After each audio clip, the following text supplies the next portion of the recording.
বাংলাদেশের রাজনীতিতে ফ্যাসিস্ট এখন বহুল উচ্চারিত একটি শব্দ।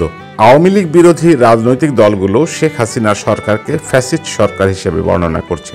যারা আওয়ামী লীগের সমর্থক কিংবা আওয়ামী লীগের পক্ষে কথা বলছে তাদের ফ্যাসিস্ট সরকারের দোসর হিসেবে বর্ণনা করা হচ্ছে।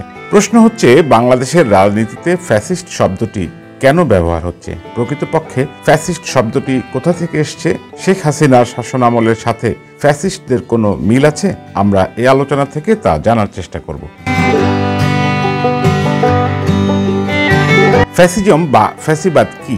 ইতালীয় শব্দ ফ্যাসিমো এসছে ফ্যাসিও থেকে। অন্যদিকে ফ্যাসিও শব্দটি এসছে ল্যাটিন শব্দ ফ্যাসেস থেকে।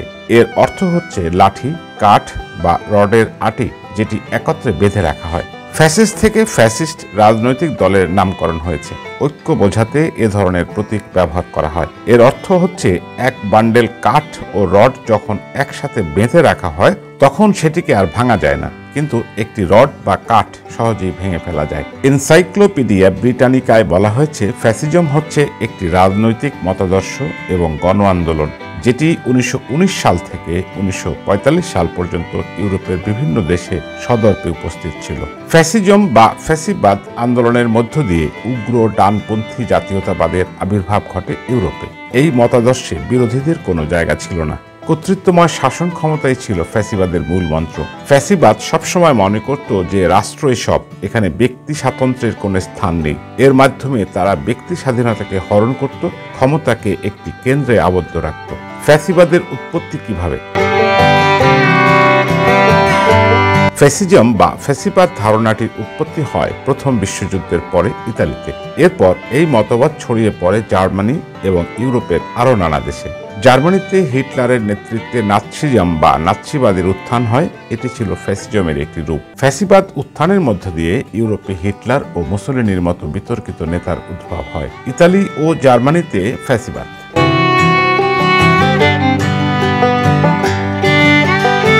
ইউরোপের প্রথম ফ্যাসিস্ট নেতা ছিলেন ইতালির বেনিতো মুসোলিনি।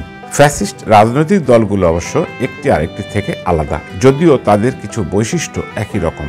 যুক্তরাষ্ট্রের কলাম্বিয়া ইউনিভার্সিটির রাষ্ট্রবিজ্ঞানী ও ইতিহাসবিদ 2004 সালে প্রকাশিত রবার্ট পেক্সটন তার অ্যানাটমি অফ ফ্যাসিজম বইতে লিখেছেন, 1919 সালের 15 এপ্রিল এক বৈঠকের পর মুসোলিনির একদল বন্ধু ও সহচর মিলে ইতালির মিলান শহরে অবস্থিত সমাজতন্ত্র সমর্থিত একটি পত্রিকা অফিসে আক্রমণ করে।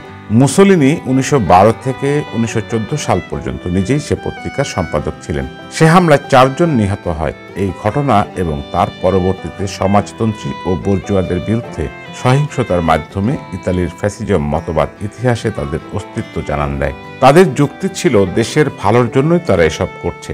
পত্রিকা অফিসে হামলার সেই ঘটনার 3 বছর পরেই মুসোলিনির ফ্যাসিস্ট পার্টি ইতালির রাষ্ট্র ক্ষমতায় আসে। তার 11 বছর পর আরেকটি ফ্যাসিস্ট পার্টি জার্মানির রাষ্ট্র ক্ষমতায় আসে। মুসোলিনি ছিলেন একজন স্কুল শিক্ষক, একজন প্রথা বিরোধী লেখক, সমাজতন্ত্রের পক্ষে একজন বক্তা এবং পত্রিকার সম্পাদক। ক্ষমতায় আসার 16 বছর পর্যন্ত মুসোলিনির মধ্যে ইহুদি বিরোধী কোনো মনোভাব ছিল না। বড় শিল্পপতিদের মধ্যে যারা ইহুদি ছিলেন এবং অনেক জমির মালিক ছিলেন তারা শুরুর দিকে মুসোলিনিকে সহায়তা করেছিল। ফ্যাসিজমকে মনে করা হতো পুঁজিবাদ বিরোধী, কিন্তু প্রকৃতপক্ষে ফ্যাসিস্ট পার্টি ক্ষমতা নেবার পর পুঁজিবাদের বিরুদ্ধে তেমন কিছুই করেনি। তারা বেশি চড়াও হয়েছে সমাজতন্ত্রীদের উপর। ক্ষমতায় আসার পর ফ্যাসিস্টরা ধর্মঘট নিষিদ্ধ করে, শ্রমিক সংগঠনগুলো ভেঙে দেয় এবং অস্ত্র বানানোর খাতে প্রচুর অর্থ দিতে থাকে। ক্ষমতায় আসার পরে ফ্যাসিস্টরা রাজনৈতিক বিরোধী, বিদেশি এবং ইহুদিদের সম্পত্তি বাজেয়াপ্ত করে। দ্বিতীয় বিশ্বযুদ্ধের পর ফ্যাসিস্ট মতাদর্শ ধারণ করা ইউরোপের বড় রাজনৈতিক দলগুলো ভেঙে যায়। ইতালি এবং জার্মানিতে ফ্যাসিস্ট দলকে নিষিদ্ধ করা হয়। হিটলারের national socialist German workers party ও ফ্যাসিস্ট পার্টি হিসেবে পরিচিত ছিল। ফ্যাসিস্টদের বৈশিষ্ট্য কি ছিল?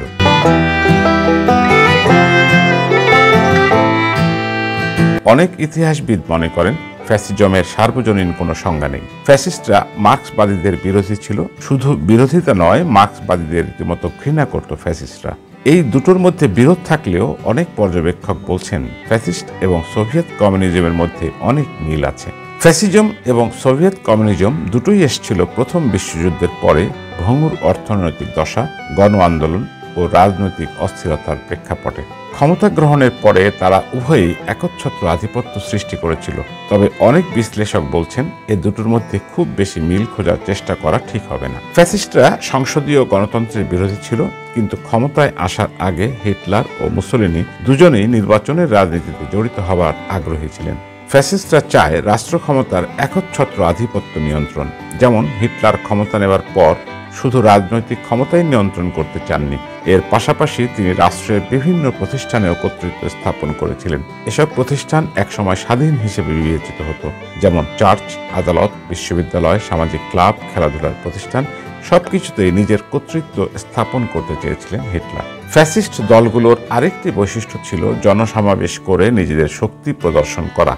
এর মাধ্যমে তারা দেখাতে চাইত যে জনগণ তাদের পাশে আছে। সেজন্য তারা প্রায়শই বড় আকারের জনসমাবেশ বা প্যারেড আয়োজন করত। ইতালির মুসোলিনি, জার্মানির হিটলার এবং পর্তুগালের সালজার সরকার এ ধরনের জনসভার আয়োজন করত।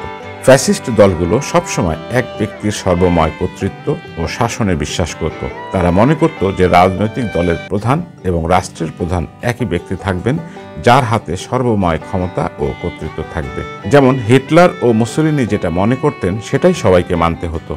তরুণদের শক্তি সামর্থ্যকে সবসময় প্রশংসা করত ফ্যাসিস্টরা। তারা তরুণদের বোঝাতে চাইত যে সবকিছু দেশের জন্য হচ্ছে। তারা নানা বিষয় নিয়ে তরুণ প্রজন্মকে মাতিয়ে রাখার চেষ্টা করত। ফ্যাসিস্টরা সবসময় তাদের সমালোচনার জবাব দিতেন শক্তি প্রয়োগের মাধ্যমে। দেশে যে কোনো ধরনের সমস্যার জন্য ফ্যাসিস্টরা অন্যের উপর দোষ চাপাতে পছন্দ করত। এজন্য তারা কাউকে না কাউকে বলির পাঠা বানাতো। যে কোনো সমস্যার উদ্ভব হলেই সেটি মার্ক্সবাদী বা অভিবাসীদের ওপর চাপিয়ে দেয়া হতো। মার্কিন রাষ্ট্রবিজ্ঞানী লরেন্স ব্রিটের মতে ফ্যাসিবাদের 14টি বৈশিষ্ট্য রয়েছে। এর মধ্যে কিছু বৈশিষ্ট্য হচ্ছে জাতীয়তাবাদের ক্রমাগত প্রচার। ফ্যাসিস্ট শাসনামলে দেখা যায় দেশাত্মবোধক এবং জাতীয়তাবাদী গান, স্লোগান কিংবা প্রতীক ক্রমাগত ব্যবহার করা হয়। এর মাধ্যমে তারা মানুষকে দেখাতে চায় যে দেশকে তারা কতটা ভালোবাসে। মানবাধিকার হরণ।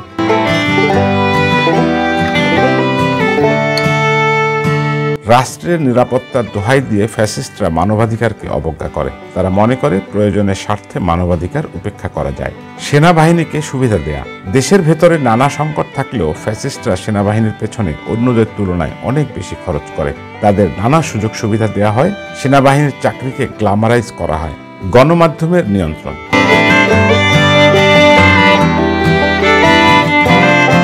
অনেক সময় তারা গণমাধ্যমকে প্রত্যক্ষ এবং পরোক্ষভাবে নিয়ন্ত্রণ করে। সেক্ষেত্রে সরাসরি চাপ প্রয়োগ করা হয় এবং বিভিন্ন আইন কানুনের মাধ্যমে গণমাধ্যমের ওপর নিয়ন্ত্রণ চাপানো হয়। কর্পোরেট স্বার্থ। ফ্যাসিস্টদের শাসনামলে দেখা যায় সরকারের সাথে কিছু ব্যবসায়ী ও শিল্পপতিদের বিশেষ সম্পর্ক তৈরি হয়। তারা একে অপরের স্বার্থ বিবেচনা করে। অনেক ব্যবসায়ীরা সরকারের ভেতরে নেতা বা মন্ত্রীদের ক্ষমতায় বসায়, যারা তাদের স্বার্থ দেখবে। প্রতারণার নির্বাচন।